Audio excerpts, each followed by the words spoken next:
Hi, this is Jordan from Active Physical Therapy, here in the office during this quarantine time. I'm making this video because I see an opportunity for you. I see an opportunity for all of us with this weird coronavirus situation that we're in to come through the other side having succeeded in more ways than we've failed, and maybe even get excited about moving through this period of time with a little bit more relaxation, with a little bit more clarity, and with a little bit more optimism and positive vibe towards the future.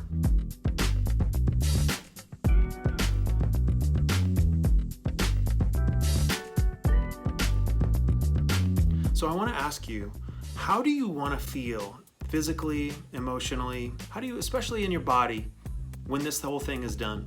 And what are you able to do now to move towards that? What can we do today? What can we do over the next few weeks that we still have of this quarantine to move ourselves towards where we want to go in the future? Where do you want to be when this thing's over? Do you want to be back in the garden? Do you want to be able to go shopping at Costco and make it all the way through Costco and Home Depot in the same day? Do you want to be able to do simple things like, yes, I want to be able to get through my chores without hurting? Do you want to be able to go to that exercise class, make it through all the way without feeling pain or feeling extreme fatigue? I want to give you an example of one of my clients, and she's really having a hard time with her balance. And I saw her right up till we kind of closed the office more or less down. During our last treatment with her, she had fallen at home 3 times. This is scary stuff. This is the potential to break a hip. This is the potential to have to go to a nursing home. It was scary for her. She was falling and she was having a challenge. But I talked to her about a week and a half into the quarantine, and lo and behold, she was doing great. And it really got me thinking. I was talking to her about why that was, why she was feeling better. And so what happened for her is that this downtime became an opportunity to rest, to center, to become more aware of her body. All of the things that we were talking about with her during her therapy. Slow down. When you're making those turns, become aware of where you're turning. Before you just stand up and go run off to that direction, pause. Take a couple breaths before you start moving.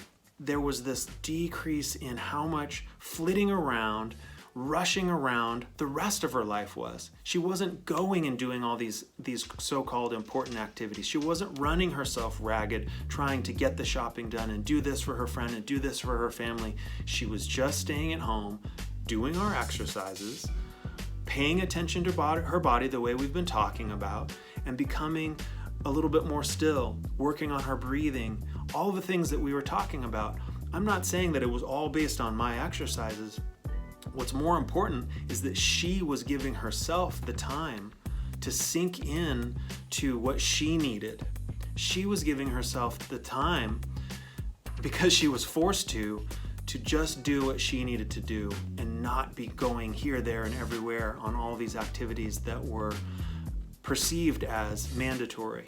So by her taking the time to do the things that were moving herself in the right direction, she's now feeling better, just in a very short period of time. So she rested more, she became more conscious of how she was moving, and now she's feeling awesome. In the week and a half that she's been home, she hasn't fallen once. She's feeling better. She has more energy now. So that makes me think, what are the rest of us doing during our daily lives? What were we doing before that maybe weren't 100% necessary, that maybe we're tearing ourselves down a little bit, that maybe we're pushing ourselves more than we really needed to? And so if we use this time to do 2 things. 1, evaluate the activities that we normally do and see if those are truly serving us. I think this is a good time to go inward and introspect. What are we doing that is maybe tearing us down? And can we do a little bit less of that? Some of us have been forced to do less of that, and we're seeing that there's a positive side of that. What are some things that we can do to move ourselves in ways that will benefit our outcome when we're done with this, that's gonna give our body more strength, more suppleness, more flexibility, more endurance? What are some things that we can do to move ourselves towards where we want to go? There's an opportunity here too. We might have a little bit more time to work on some of those things. But what I want you to think about is what you want to do and how what you're doing now is going to affect that outcome later. If you're not moving, how can you find some ways to move? If you are moving, how can you find some ways to move that aren't going to hurt you?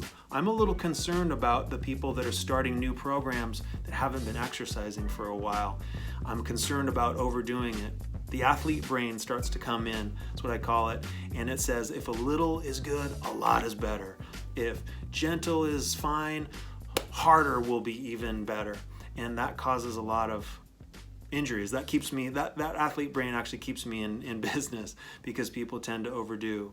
So I will encourage you to move some if you're not already moving. Check out my yoga warm-ups video that I put up. It just moves every single joint in the body in a gentle way, in a fluid way, in an effective way to get suppleness, get blood flow to every joint in the body. It's not the only thing. There's lots of other things, but there is a resource for you. Look at the other blog post if you want to. It's just, I think it's 7 things to do when you're stuck inside as far as getting your body moving. So if you're not moving, move some. If you're already moving, I'm gonna be that voice that really argues for the tortoise or the hare.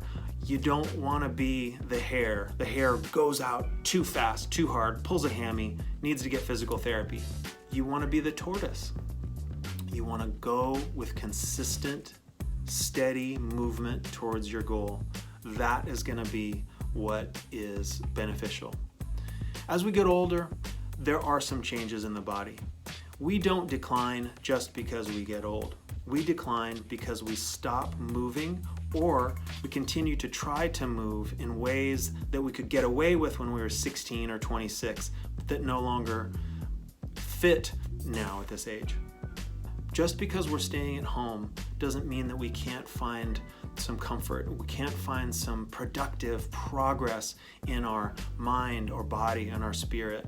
It also doesn't mean that we can't get some help. I know it's hard you can't see the doctor. I know that you can't necessarily see us in the office. We're only allowing certain select people to come in right now, mostly post-operative patients or people that are in a whole lot of pain, because we're still trying to limit any possible spread, even though it's a very safe place to come. If you're having ongoing pain, if you're having stiffness, tension, even just a nag in your body, I do want you to know that there is possible help for you. So we still are offering video visits, and we're seeing a number of our patients doing that. The thing that I'm observing with that, though, is there's still a reluctance to move. There's a reluctance to try new things, and that's fine. I don't judge that. I understand that.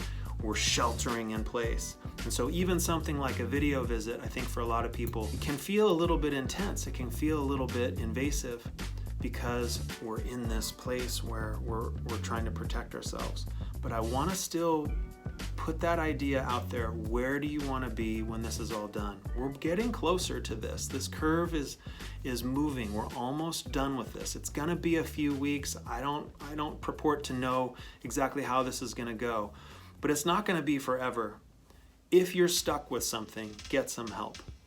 I'm a reference for you, even if it's just a free phone call, even if it's just some emails. Send me your problems, send me your questions. I'm happy. I have a little extra time on my hands right now. That won't be forever, but I do right now. Send those questions to me, send those problems to me. Let's have a conversation about what can happen. If you're feeling like you're really ready for some help, I can still help. My colleagues can still help. We're doing video visits. It's just like FaceTime or telehealth. I know that there's a feeling of just wanting to hunker down and burrow and just wait for this thing to get over. But again, I want to bring your mind towards how do you want to feel at the end of this thing. And maybe there are some small steps you can take now to start feeling better today. That will amplify over time, and it will make this experience a whole lot less painful for you.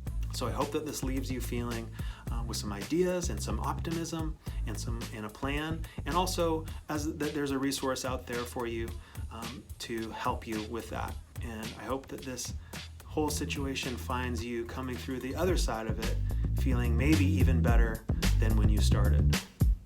Talk soon.